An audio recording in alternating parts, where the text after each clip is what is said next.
Hello everyone, in this video I'm going to show you how to change your profile display name on the BYTE app. So this will work with any mobile device, whether it's Android, iPhone. It's going to be the same process throughout.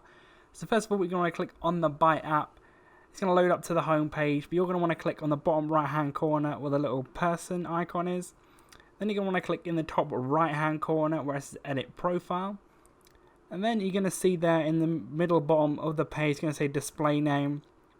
You want to click your name there, and then you can just type in whatever you want. So I'm just going to maybe just do cow right there, just for an example.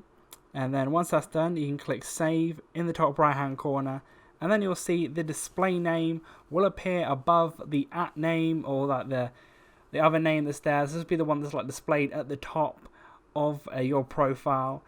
So if you want to go change it again, you click edit profile again. If you want it changed, then you can like change it to whatever you want to. Again, I said just say the how to cow for now, and then click save, and then it's done there. So you can see how I said it is a pretty simple process. So leave a like on the video if that did help you out. Subscribe for more videos like this.